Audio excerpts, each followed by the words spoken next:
Voy a empezar sin rodeos, porque no estoy aquí para que me compadezcas ni para justificarme. Solo quiero contarte cómo me jodieron la vida en menos de un mes. No fue por un mensaje en el móvil, ni porque encontré algo raro en sus redes. Fue porque, una noche cualquiera, escuché a mi mujer gemir. Pero no era por mí. Ni siquiera estaba yo en la habitación. Era un viernes por la noche. Había salido a cenar con mis colegas de curro. Nada raro, tapas, cervezas y volver a casa a eso de la 1. Cuando entré al piso, lo primero que noté fue el silencio. El salón estaba a oscuras, pero había luz debajo de la puerta del dormitorio. Pensé que Laura estaría viendo algo en la tablet o leyendo, como siempre. Pero al acercarme, lo escuché. Un gemido. Luego otro. Suave, pero claro. Y no era un video, no era una película. Era ella. Respiración agitada, suspiros entrecortados. Te juro que me quedé congelado, con la llave todavía en la mano. No supe qué hacer. ¿Entrar y partirle la cara a quien estuviera ahí dentro? ¿Gritar? ¿Hacerme el loco y fingir que no escuché nada? En vez de eso, di un paso atrás, sin hacer ruido, y me fui al cuarto de Martina, nuestra hija, que estaba durmiendo en casa de su amiga. Me senté en la cama como un puto zombi. Me costó un mundo aceptar lo que acababa de pasar. Después de unos minutos, el sonido cesó. Escuché pasos. El chirrido de la cama. El clic de la ducha. Todo normal, como si nada. Como si no acabara de romperme el alma en 1000 pedazos. Y ahí empezó todo. Ese fue el momento exacto en que mi vida cambió. Ya no era el Rubén que confiaba ciegamente, que pensaba que el amor verdadero aguantaba cualquier cosa. Me volví otra persona. Frío. Despierto. Y sobre todo, muy cabreado. No confronté a Laura esa noche. Fingí estar dormido cuando entró a la habitación. Ella se metió en la cama, me dio un beso en la nuca, y se acomodó como si nada. ¿Sabes lo que se siente tener a tu traidora abrazándote mientras tú fijas la respiración para no romper a llorar? A partir de ahí, empecé a mirar todo con otros ojos. Cada gesto, cada excusa, cada mirada al móvil, cada ducha larga. Pero no fui impulsivo. No monté un escándalo. Me quedé callado. Frío. Calculador. Porque si algo tenía claro era que no pensaba pasar página como un pringado. No. Yo iba a saber la verdad. Y cuando la supiera, iba a hacer que le doliera. Mucho. Durante los siguientes días, mi vida fue una rutina programada con precisión, como si no hubiese escuchado nada aquella noche, como si no supiera que mientras yo salía a tomarme unas cañas, mi mujer tenía a otro metido en mi cama.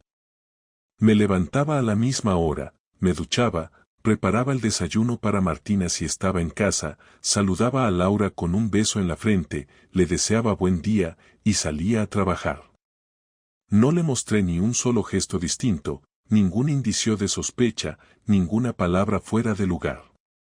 No porque estuviera intentando salvar nada, sino porque sabía que para entender hasta qué punto me había mentido, tenía que actuar como si no supiera absolutamente nada. Mi único objetivo era llegar hasta el fondo, descubrir con quién me la estaba pegando, desde cuándo, y cuánto de nuestra vida había sido una mentira disfrazada de rutina matrimonial. La primera medida fue simple, empecé a apuntarlo todo. Literalmente. Tengo un cuaderno escondido en la guantera del coche donde escribía cada cosa rara que notaba. Horas de entrada y salida de casa, cambios en su ropa, en su forma de hablar, incluso el contenido de las bolsas de la compra. Me volví meticuloso. No paranoico, meticuloso. El domingo, por ejemplo, salió a dar una supuesta caminata por el río a las 8 de la mañana. A mí me dijo que necesitaba despejarse. Yo esperé 5 minutos, cogí las llaves del coche y salí detrás, pero no la seguí directamente. Fui al paseo y me quedé aparcado, observando desde lejos. Esperé 45 minutos. No apareció. Di una vuelta entera al recorrido que supuestamente hace. Nada. Regresé a casa y, al rato, la escuché entrar como si nada. Mojada, con el chándal ligeramente sucio, fingiendo haber estado corriendo. Ni sudaba. Ni respiraba fuerte. ¿Qué tal?, le pregunté. Bien, necesitaba moverme un poco, respondió mientras se servía un zumo. Al día siguiente me inventé que iba a trabajar desde la oficina cuando en realidad me quedé por la zona, siguiendo su coche. Tuve suerte. Fue directa al polideportivo municipal, donde supuestamente va a nadar. Aparqué a una cuadra y esperé a que saliera. Pero no entró sola. Bajó del coche, esperó un minuto, y apareció él. No lo conocía. Alto, moreno, cara de imbécil satisfecho. Llevaba una mochila, pantalones de deporte y unas gafas de sol que se quitó al llegar. Se saludaron como si fueran amigos, pero el saludo fue demasiado íntimo para hacerlo. Ella le tocó el brazo mientras reía. No se besaron, pero no hacía falta. El lenguaje corporal lo decía todo. Entraron juntos. Esperé una hora. Salieron separados. Ella se fue primero. Él, 10 minutos después. Ese día me costó mucho más mantener la calma. Sentí que la sangre me hervía. Que el volante era lo único que evitaba que reventara algo. Pero no dije nada. No todavía. Empecé a revisar cosas más concretas. Facturas. Recibos. Historial de tarjeta. Empecé a buscar patrones. Citas médicas falsas, gastos en lugares que no eran ni restaurantes ni tiendas normales, pagos en efectivo que no cuadraban. Comencé a notar cómo había momentos, sobre todo los martes y los viernes por la mañana, donde las cosas no tenían sentido. Le dije a mi jefe que necesitaba cambiar el horario por temas familiares y empecé a trabajar en remoto esos días, para observar desde casa sin que ella supiera que yo estaba ahí. Fingía salir, volvía sin hacer ruido, y desde el balcón del cuarto de invitados observaba la calle. Ella salía puntual, siempre con esa mochila roja que jamás usaba antes. Iba al coche, se maquillaba dentro, algo que antes siempre hacía en el baño. Luego arrancaba y se iba. Yo, detrás, sin que me viera. Un viernes, después de seguirla durante semanas, por fin la vi entrar con él a un edificio que me sonaba. Era un bloque de pisos viejos, de esos reformados para alquiler turístico o para parejas jóvenes. Estuve ahí más de 2 horas. Y cuando salieron, sus rostros no dejaban lugar a dudas. Él iba despeinado, ella con el pelo recogido diferente a como había salido.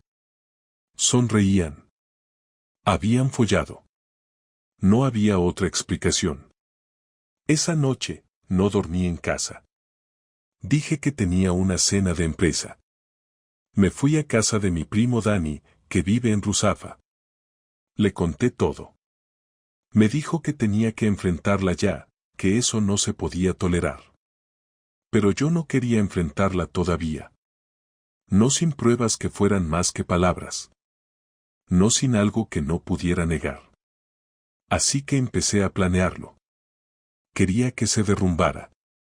Quería que se viera obligada a decir la verdad. Y para eso, necesitaba más. Compré una grabadora pequeña. De esas que se pueden esconder fácilmente. Una mañana fingí salir como siempre, pero volví a casa después de 5 minutos. Coloqué la grabadora en la cocina, en una rendija del armario donde guardamos las tazas. Sabía que si hablaba por teléfono, lo haría desde ahí, porque es donde suele estar sola mientras desayuna o recoge. Me fui, volví por la tarde, revisé la grabación. Y ahí estaba. La voz de ella, riéndose con alguien. Con él. No decía su nombre, pero se notaba que era él. No, hoy no puedo, Rubén está raro. Sí, se fue, pero no me fío. El otro día casi me ves salir contigo. Te dije que no fuéramos al mismo sitio, ¿eres tonto o qué? Cerré el portátil con un golpe seco. Me fui al baño. Me miré al espejo durante un buen rato. Era como si no reconociera al hombre que tenía delante. Tenía los ojos rojos, la mandíbula tensa, y las manos temblaban. Pero no de miedo. De rabia. Porque ya estaba todo claro. Ya no era una suposición. Ya no era una sospecha. Me la estaba pegando. Me mentía cada mañana, cada noche, cada vez que decía te quiero. A partir de ahí, todo cambió. Me volví aún más distante. Fingía. Sonreía. Pero ya no dormía. No comía bien. Cada vez que ella me tocaba, me daban arcadas. Y aún así, aguantaba. Porque lo que estaba preparando no era una simple bronca. No iba a discutir. No iba a llorar. No iba a pedir explicaciones. Iba a destruirla. Porque si ella había decidido romperme la vida en silencio, yo iba a responder con hechos. Y eso, amigo, iba a ser solo el principio. Pasaron 3 días desde la grabación antes de que decidiera que ya no tenía sentido esperar más. No porque necesitara más pruebas, no porque dudara de lo que había escuchado, sino porque cada minuto fingiendo ser el marido ingenuo me estaba costando más de lo que imaginaba. Era agotador desayunar con ella, hacer planes con Martina, cenar los 3 en la terraza como si fuésemos una familia feliz, y todo el tiempo saber que Laura tenía otro cuerpo grabado en la piel, otro nombre en la boca cuando se tocaba, y otro hombre en la cabeza cuando me miraba sin verme. El viernes por la noche fue el momento que elegí. Había preparado todo, incluso hice algo que no pensé que sería capaz. Llamé a su madre para pedirle que recogiera a Martina al día siguiente temprano para pasar el fin de semana con los abuelos. No di detalles. Solo dije que quería sorprender a Laura con un viaje espontáneo. Ella aceptó encantada. Laura no sospechó nada. Esa noche cenamos pizza y vimos una película. Ella se rió un par de veces, me abrazó en el sofá y me dio un beso corto cuando me levanté a fregar los platos. Cuando nos acostamos, intentó acercarse, deslizó su pierna por debajo de la mía y me besó el cuello. Yo simplemente me giré como si estuviera cansado. Le dije que había tenido un día largo, que mañana hablaríamos de algo importante. Ella respondió con un vale casi indiferente, como si no tuviera la menor idea de lo que se le venía encima. A la mañana siguiente, preparé el desayuno mientras ella dormía. Martina ya estaba lista cuando bajó la madre de Laura a buscarla. Se dieron un beso y se despidieron como si fuera un sábado cualquiera. A las 10, Laura seguía en bata, sentada en el sofá con el café en la mano, mirando el móvil. Yo me senté enfrente, le dije que necesitábamos hablar y que apagase el teléfono. Me miró un segundo, frunció el ceño y dejó el móvil a un lado sin protestar. No parecía alarmada. Se notaba tranquila, lo cual solo me confirmó lo buena actriz que era. Le dije que llevaba semanas sabiendo lo que pasaba. No usé rodeos. Le hablé de los gemidos aquella noche, del seguimiento, del tipo del gimnasio, de las veces que salía supuestamente a correr, del recibo del restaurante, de la grabación donde decía que no podía ver al imbécil porque yo estaba raro. Le conté todo, cada detalle. Ella no dijo ni una palabra durante los primeros 5 minutos. Me miraba como si estuviera oyendo a alguien contarle la trama de una película en la que no había participado. Cuando terminé, seguía sin hablar. Le pregunté si tenía algo que decir. Lo primero que salió de su boca fue no es lo que piensas, y esa frase, esa maldita frase, fue lo que me hizo reír. No una risa divertida. Una risa seca, hueca, cortante. Le dije que no se atreviera a insultar mi inteligencia con frases de manual. Que si iba a mentirme, al menos lo hiciera con algo original. Entonces se levantó, dejó la taza en la mesa con más fuerza de la necesaria y empezó con la típica historia de que se sentía sola, de que yo ya no la miraba igual, de que nuestra vida se había vuelto monótona, de que no buscó a nadie, pero alguien apareció y la hizo sentirse viva otra vez. Le pregunté si se había sentido viva también las veces que volvió a casa, se metió en mi cama y me abrazó como si nada. Si se sintió viva las veces que me dijo te quiero después de estar horas con otro hombre. No respondió. Bajó la mirada. Le pregunté cuántas veces. Dijo que no lo sabía. Le pregunté si lo amaba. Dijo que no. Le pregunté si pensaba dejarme. Dijo que no quería hacerme daño. Le dije que ya lo había hecho. No gritábamos. Era una conversación seca, fría, pero cada palabra pesaba como un ladrillo. Le pregunté si se había protegido. Me dijo que sí. No le creí. No importaba. Ya daba igual. Le dije que no pensaba discutir más, que tenía todo documentado, que no iba a hacer el ridículo ni a suplicarle nada. Que no se preocupara, no le iba a tirar sus cosas por la ventana ni iba a ir a buscar al otro imbécil. Que lo que iba a hacer era más simple. Íbamos a divorciarnos. Lo dije sin temblar. Le dije que ya hablé con un abogado, que tenía todo listo, que solo faltaba su firma. Que ella se podía quedar con la casa si quería, pero que yo me iba a ir esa misma tarde. Que no me interesaba dividir el sofá ni los cubiertos. Que me importaba mi hija, y por eso mismo, íbamos a pactar una custodia compartida justa, sin juicios. Le dije que si ponía un solo obstáculo, el abogado iba a usar todo lo que tenía en mi poder, incluidos audios, seguimientos y grabaciones. Ella lloró. No gritó. No se tiró al suelo. Lloró en silencio, como quien ya sabía que esto iba a pasar tarde o temprano. Me preguntó si no podía perdonarla. Le dije que no. Me pidió que lo intentáramos por Martina. Le respondí que precisamente por Martina no íbamos a seguir fingiendo una relación muerta. Me dijo que iba a cambiar. Le dije que ya lo había hecho, y no para mejor. Me preguntó si había alguien más. Le dije que no necesitaba a nadie más para saber que no quería estar con ella. Me preguntó dónde iba a vivir. Le dije que eso no era de su incumbencia. Me preguntó si la odiaba. Le dije que no, que eso sería concederle demasiado. Que simplemente ya no me importaba. Que estaba muerta para mí. Guardó silencio un rato, como si procesara lo que acababa de escuchar. Luego se levantó y se encerró en el baño. Yo recogí mis cosas básicas, metí ropa en una maleta pequeña, cogí la carpeta con los papeles del abogado, y salí. No miré atrás. No escuché si lloraba o si rompía algo.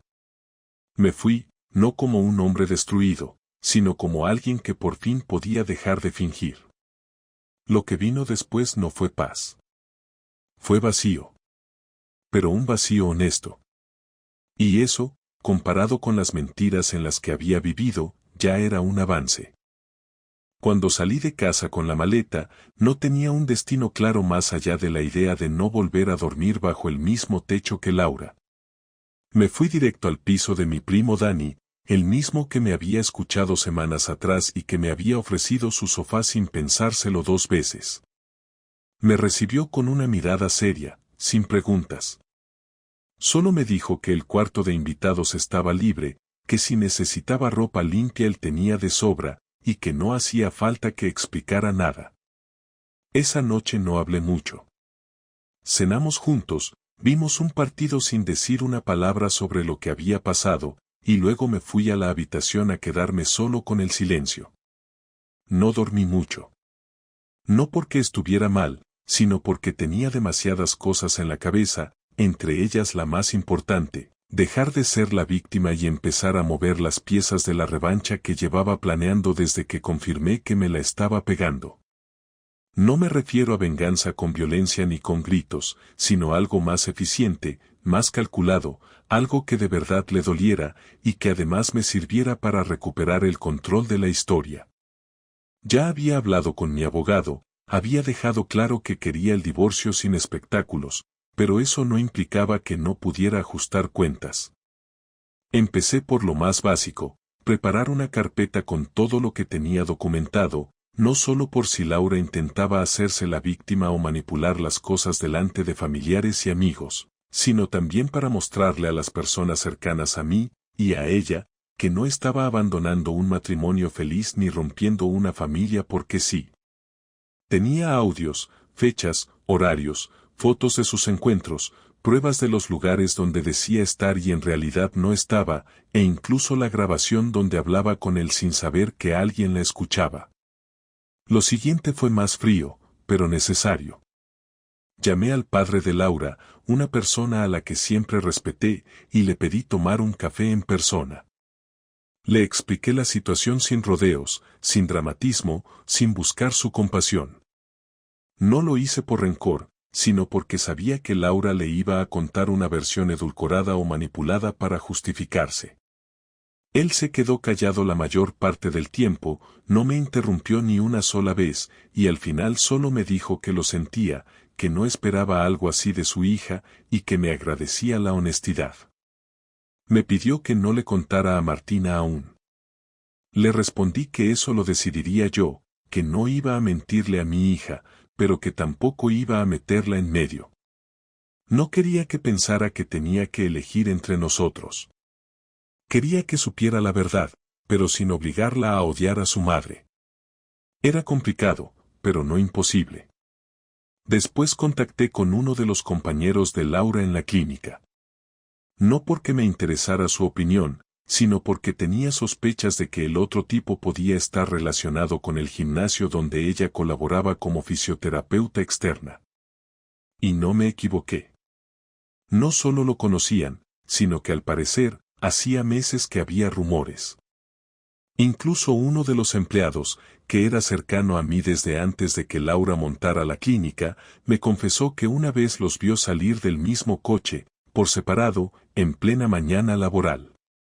Con eso confirmé que su vida paralela no era ningún secreto para algunos. Solo lo era para mí. El último paso, y el más frío, fue preparar una serie de sobres con copias de toda la documentación. Uno para ella, otro para su familia, otro para el abogado, y uno más por si acaso.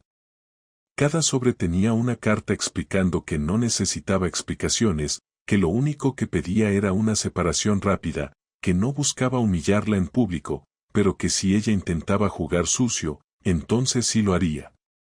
Sabía que eso iba a afectarla más que cualquier grito. No hay forma elegante de destruir a alguien, pero hay formas precisas de hacerlo, y eso era lo que estaba haciendo. La entrega del sobre a Laura fue directa. Se lo dejé encima de la mesa de la cocina el lunes por la mañana, justo antes de que fuera a trabajar. No lo acompañé con ninguna frase rimbombante ni con amenazas. Solo le dije que tenía que leerlo, que firmara lo que estaba dentro y que no intentara buscarme hasta que todo estuviera legalmente resuelto. Me miró como si no entendiera nada, como si aún no se creyera que esto iba en serio. Me preguntó si podíamos hablar esa noche. Le dije que no. Me preguntó si estaba dispuesto a perderlo todo. Le respondí que ya lo había perdido el día que decidió acostarse con otro y volver a casa como si nada.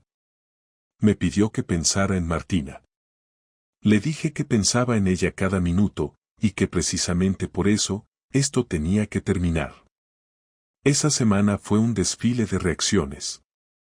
Su madre me llamó llorando. Le dije que entendía su dolor, pero que no iba a cambiar de opinión. Un amigo en común me escribió para decirme que Laura estaba destrozada. No respondí. Otro me dijo que me admiraba por haber mantenido la cabeza fría. Dani me dijo que si quería quemar su coche, él traía la gasolina. Nos reímos un poco, pero solo por desahogo. La rabia estaba ahí, pero ya no era furia ciega. Era otra cosa. Era decisión. Con Martina mantuve la calma. No le solté toda la verdad de golpe, pero tampoco le mentí. Le dije que su madre y yo habíamos decidido separarnos, que no era su culpa, que la queríamos igual, y que íbamos a seguir siendo sus padres aunque no viviéramos juntos. Me preguntó si estábamos bien. Le dije que no, pero que íbamos a estarlo. Me abrazó. Lloró. Yo también, pero en silencio. Lo que más me dolió fue que Laura nunca pidió perdón de verdad. No lo hizo con palabras que tuvieran peso.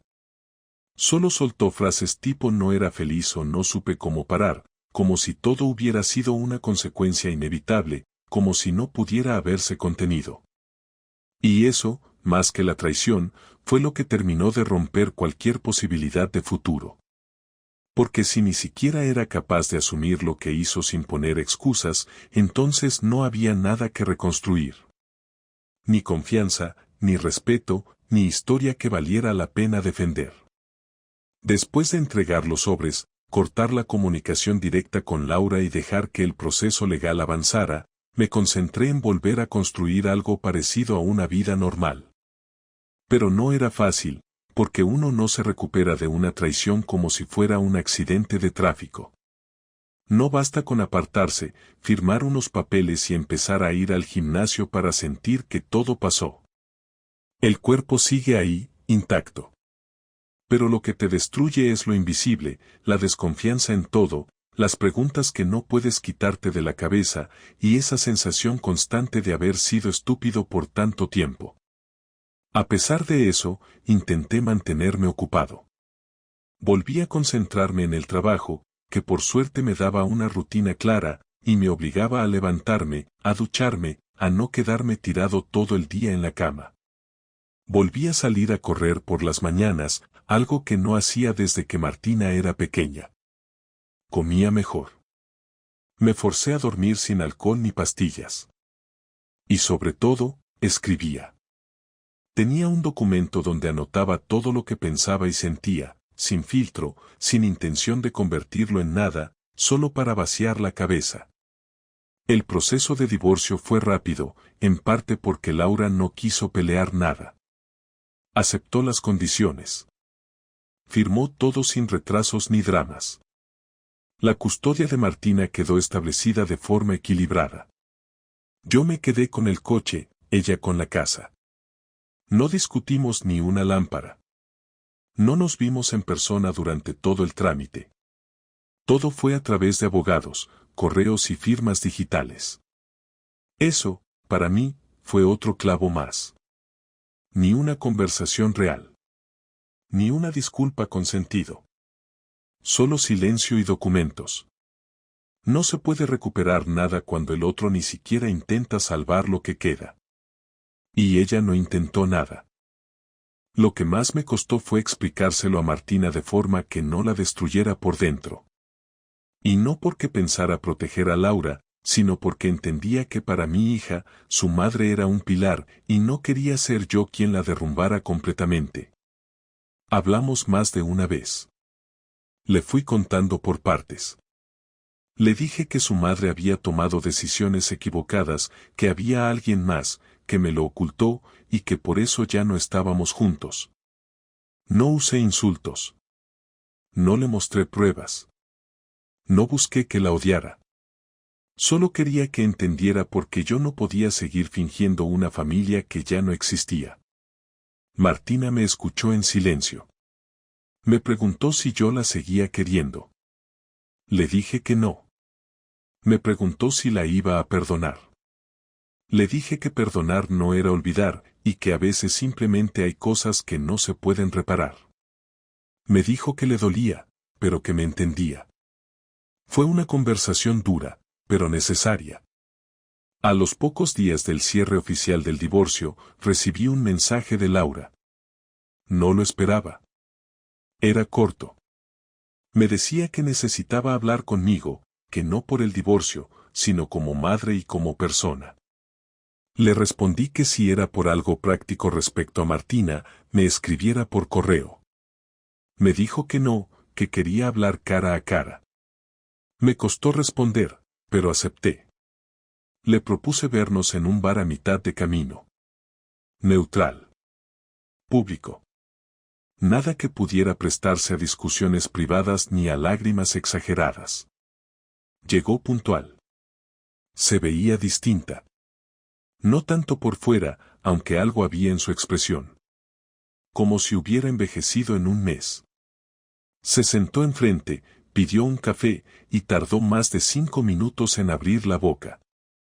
Me dijo que no me había buscado antes porque sabía que no tenía derecho a pedirme nada. Que había leído el sobre más de 10 veces. Que no podía creer que yo hubiera estado tan callado mientras ella vivía una doble vida, y que eso le daba más vergüenza que el engaño en sí. Le pregunté por qué quería hablar. Me dijo que quería pedirme perdón en persona. No porque pensara que eso cambiara algo, sino porque no podía vivir sabiendo que nunca lo había hecho. Le pregunté si de verdad no había pensado nunca en decir la verdad mientras lo hacía. Me respondió que cada vez lo pensaba, pero que siempre se convencía de que no era el momento. Me preguntó si había algo que pudiera hacer para que yo no la odiara. Le dije que no la odiaba. Que el odio implica todavía darle espacio a alguien y que yo ya la había sacado completamente de mi vida. Me dijo que lo entendía, pero que necesitaba escucharlo. Que no esperaba reconciliación ni consuelo, solo un cierre decente. Le dije que eso ya lo habíamos tenido, y que ella fue la que lo rechazó cuando eligió mentir día tras día. Me miró con los ojos humedecidos, pero no lloró. Me dijo que el otro tipo, el del gimnasio, no era nada ya. Que se dio cuenta de que solo fue un escape. Le respondí que eso era problema suyo. Que yo ya no tenía interés en saber qué hacía con su vida. Terminó el café, pagó, me agradeció que la hubiera escuchado, y se fue. No nos tocamos. No hubo abrazo. No hubo mirada final. Solo se levantó, dijo adiós, y desapareció por la puerta. Volví a casa con una mezcla de alivio y rabia. Alivio porque ya no había nada pendiente. Rabia porque esa conversación debería haber ocurrido meses atrás, cuando aún existía algo que salvar. Pero no me quedé enganchado en eso. Era lo último que necesitaba cerrar. A partir de ahí, empecé a construir algo solo para mí. No algo nuevo con otra persona. No un proyecto. No una huida. Solo espacio. Silencio. Rutina sin mentiras. No fue una historia épica. No hay final heroico. No hay redención. Solo decisiones tomadas después de demasiadas señales ignoradas. Y un hombre que aprendió que el amor no es suficiente cuando el respeto se pierde. Lo que venga después ya no tiene nada que ver con ella. Y eso, por fin, se siente bien. Pasaron semanas desde aquella última conversación con Laura y no volví a saber de ella más allá de lo necesario para lo relacionado con Martina. Se volvió todo administrativo, recoger a la niña, horarios de colegio, algún correo sobre cosas prácticas. Ella cumplía, no se metía, no escribía de más. Supongo que entendió que ya no había nada que pudiera decirme para revertir lo que había roto. Yo tampoco tenía ganas de seguir dándole vueltas. No me interesaba saber si estaba saliendo con alguien, si lloraba en silencio o si su familia le había dado la espalda. Todo eso había dejado de pertenecer a mi vida. La relación con su entorno también desapareció. Amigos en común dejaron de estarlo. Algunos se posicionaron, otros simplemente se alejaron sin decir nada, como si nuestra historia hubiera sido algo incómodo de ver desde afuera. No los culpaba, pero tampoco tenía interés en justificar nada. A los pocos que me preguntaron directamente, les conté lo justo. A los que no dijeron nada, los dejé ir sin dramas. Con el tiempo, volví a ver a algunas personas que tenía medio olvidadas. Antiguos compañeros del trabajo, colegas del barrio, incluso vecinos con los que antes apenas intercambiaba saludos, pero que al verme solo, empezaron a invitarme a tomar algo. Nunca les conté toda la historia. Decía simplemente que me había separado y que ahora estaba recomponiendo todo. A la mayoría le bastaba con eso. No buscaban detalles. Lo curioso es que en ese tipo de interacciones, uno se da cuenta de cuántos otros han pasado por algo parecido y no lo dicen. Me llegaron historias que me hicieron ver que lo mío no era tan excepcional como pensaba. A veces, uno cree que el mundo se acaba cuando lo traicionan, hasta que escucha relatos mucho más oscuros y ve que la gente sigue de pie. Con Martina la relación fue ganando en profundidad. Pasamos más tiempo juntos, y poco a poco ella se fue abriendo más. Me contaba cosas de su día a día, de cómo veía a su madre más callada, más apagada. Me preguntaba si creía que ella estaba triste, y le decía que probablemente sí, pero que eso no era asunto nuestro. Una tarde, mientras volvíamos del cine, me preguntó si yo pensaba volver a enamorarme. Le dije que no estaba pensando en eso. Me preguntó si todas las parejas se rompen. Le dije que no, pero que muchas veces la gente se aferra a cosas por miedo, y que eso también hace daño. Me miró en silencio durante unos segundos y me dijo que prefería vivir sola que con alguien que la hiciera sentirse vacía. Me quedé mirándola y sentí una mezcla rara entre orgullo y tristeza. Tenía solo 13 años, pero entendía más de relaciones que muchos adultos que conocía. Me juré en ese momento que jamás le mentiría sobre lo importante. La rutina fue tomando otra forma. Volví a entrenar de forma regular, cambié de alimentación, le di más tiempo al descanso. Me anoté a un curso de cocina, no porque quisiera ser chef, sino porque necesitaba llenar espacios de forma productiva. Conocí a gente nueva, sin necesidad de fingir que era otra persona. No iba por ahí diciendo que estaba divorciado, pero tampoco lo ocultaba. Si salía en alguna charla, lo decía sin drama. Algunos me preguntaban si tenía pareja. Decía que no, y que tampoco tenía prisa. Con el tiempo, eso se volvió cierto. Al principio uno lo dice como defensa, como forma de no mostrarse débil. Después de unos meses, lo decís porque es verdad. Ya no necesitaba a nadie para sentirme estable. No tenía urgencia por cubrir vacíos. No quería tener a alguien solo para no estar solo. Había pasado demasiado tiempo compartiendo cama con una persona que me mentía, como para volver a meter a alguien en mi vida solo por compañía. Un día, Dani me dijo que ya era hora de mudarme. No lo dijo con mala intención, ni como presión. Me lo dijo con la confianza de quien sabe que ya no necesito estar bajo protección. Me ayudó a buscar un piso. Lo encontramos en el mismo barrio. Pequeño, luminoso, bien distribuido. Era perfecto. Lo amueblé despacio, sin excesos. Me llevé pocas cosas del pasado. No quise llenar el nuevo lugar con recuerdos. Compré muebles nuevos, vajilla nueva, ropa nueva. No como símbolo de reinicio, sino porque simplemente no quería seguir usando cosas elegidas para una vida que ya no existía. Martina venía a dormir algunos fines de semana. Se sentía cómoda. Armamos un cuarto para ella. Le puse un escritorio, una lámpara, una pizarra. Me pidió tener plantas. Compramos juntas un par. Se reía porque decía que ese piso parecía más un taller que una casa, pero que le gustaba porque todo era tranquilo.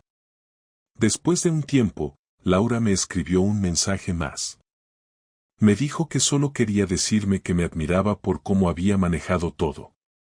Que sabía que nunca iba a recuperar mi confianza, pero que esperaba que al menos pudiera recordarla sin odio. No le respondí. No porque me diera igual, sino porque ya no necesitaba seguir escribiendo más capítulos con ella. Todo lo que teníamos que decirnos ya estaba dicho. Cualquier cosa nueva era solo repetir lo anterior con otras palabras. No borré su número. No lo bloqueé. Solo lo dejé ahí, como algo más que ya no usas. Hoy puedo decir que no me arrepiento de nada. Ni siquiera de haber estado con ella tantos años. Aprendí cosas que de otra forma no habría aprendido. Me conocí en situaciones que jamás imaginé. Vi hasta dónde llegaba mi paciencia, mi resistencia, mi capacidad para mantener la calma cuando todo alrededor era un desastre. No me volví mejor persona por lo que pasó, pero sí más claro. Ya no tolero medias tintas, no aguanto gente que juega con los demás como si nada tuviera consecuencias. No estoy amargado, pero estoy despierto. Y eso, para alguien que fue engañado durante meses en su propia casa, ya es suficiente. No busco revancha. No quiero que Laura sufra. No me interesa si está con alguien o si se pasa las noches sola. No le deseo mal, pero tampoco me preocupa si le va bien. Solo quiero que viva su vida lejos de la mía. Y que Martina crezca sabiendo que su padre supo poner límites sin perder la cabeza. Lo demás, ya no importa.